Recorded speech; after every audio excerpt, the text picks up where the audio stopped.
Hello everyone and welcome to another vlog. Today I'm going to talk about a technique that in some way it's a little bit controversial, and that is extreme cropping.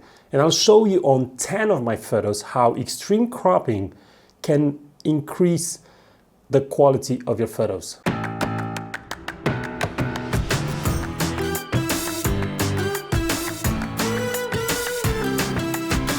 My name is Toma, Phototom here on YouTube. I'm a full-time landscape and travel photographer, so if you're interested in this kind of topics, make sure to subscribe to this YouTube channel for more similar videos. In the description of this video, there's a link to my website where I have posted my workshops. If you want to learn photography from me and you want to also visit beautiful places, then check the link. If you have questions, just send me a message or list to one of my workshops. Now let's move to the computer and show you in practice how you do extreme cropping, how you think about it, and how the photo changes when you do this technique.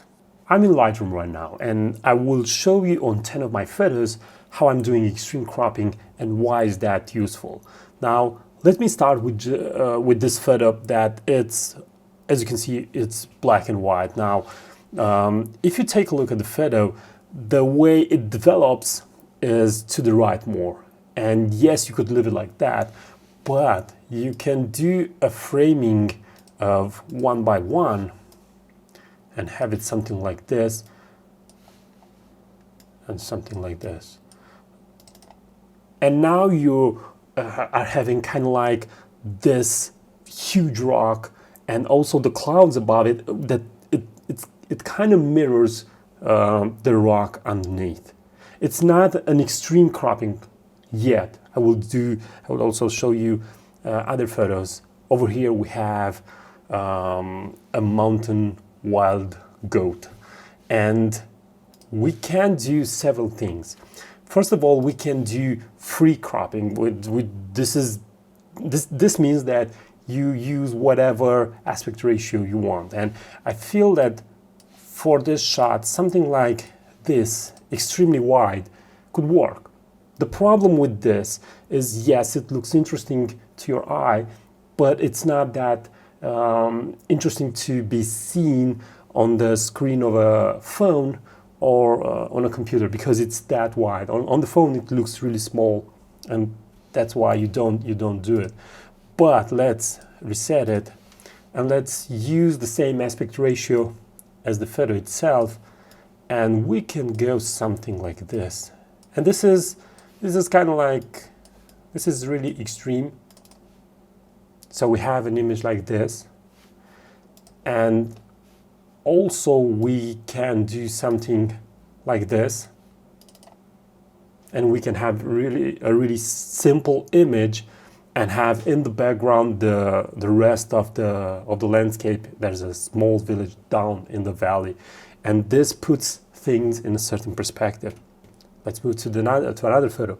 Over here, this is the Dolomites, and I have this refuge in the background. I have a second photo with this refuge. You'll see it in a minute.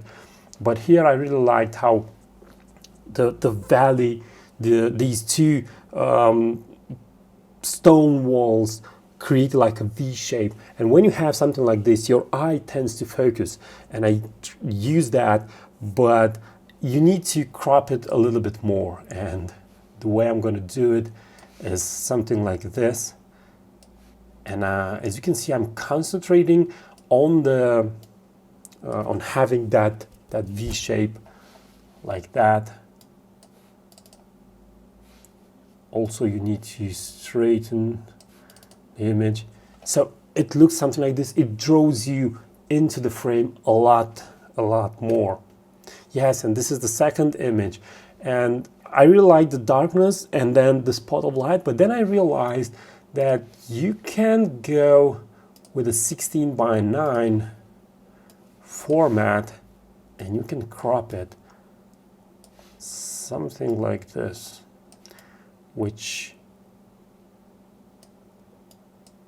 something like this. You could do something like this, and you have a really beautiful panorama.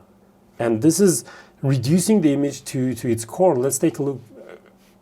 Look at how much real estate you had there, and I decided to crop it there, and I think it's no problem. You have no problem if you're doing that. Let's move to another photo.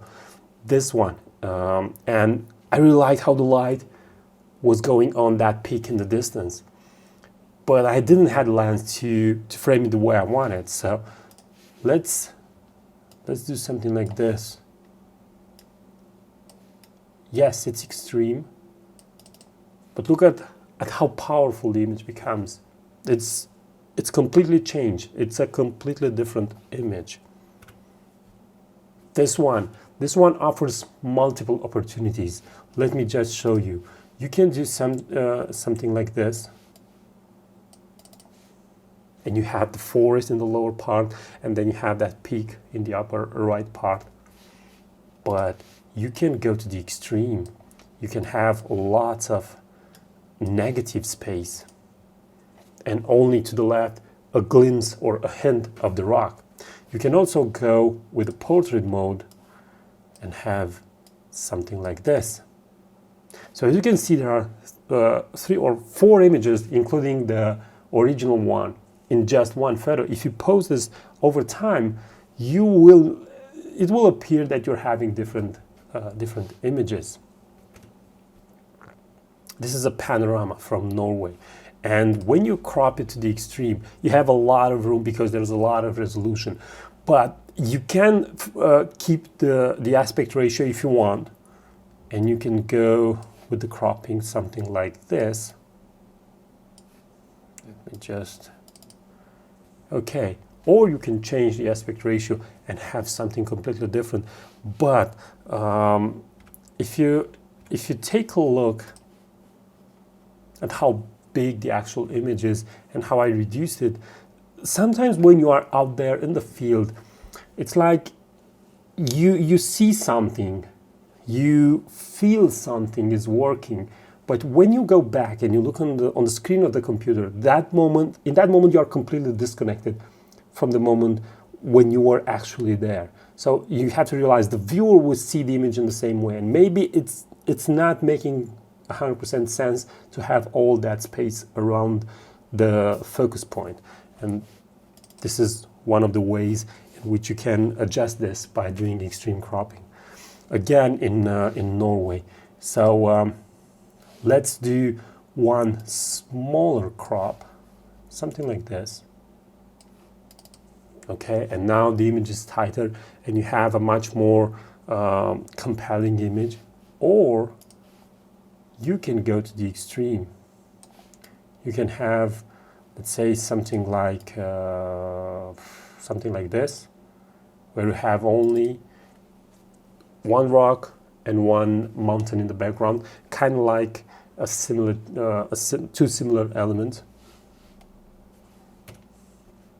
And this photo in Tuscany.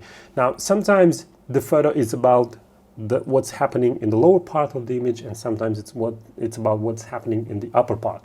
Now, because we have these beautiful clouds over here for the sunrise, we can do, for example, a 16:9 and have an extreme cropping that kind of looks like this. And you have the property, and then you have that beautiful sky above it. So you have a completely different image starting from your original image, just because you allow yourself to say, okay, it's okay for me to do this extreme cropping and nothing bad will happen. Another one in Tuscany. Now I stayed a little lower in this case to use the wheat and the grass to cover that road that it's in this part of the photo. But you can go extreme with a panoramic format. Let's go freely, and you can do something like this. And if you go in Tuscany, you're going to see small paintings that present something similar on paintings this big, and you have this extreme panorama. And I think it really looks great. But you need to think about where you're going to use this photo, because if you want to post it on Instagram, for example, the best is to use their 4x5 format. It's almost the same on Facebook, but if you don't really care about that, then you can go and do the cropping in the way you want. And I really like how this image looks in this kind of cropping. So this was it for today. I really hope that you enjoyed this video. I really hope that now you're not afraid of extreme cropping anymore. And if you have something to add, if you're against it, just use the comment section below and tell me. Toma, I'm fully and 100% against this technique. You should learn to frame your photos inside the camera. I totally agree with you. Until next time, bye-bye.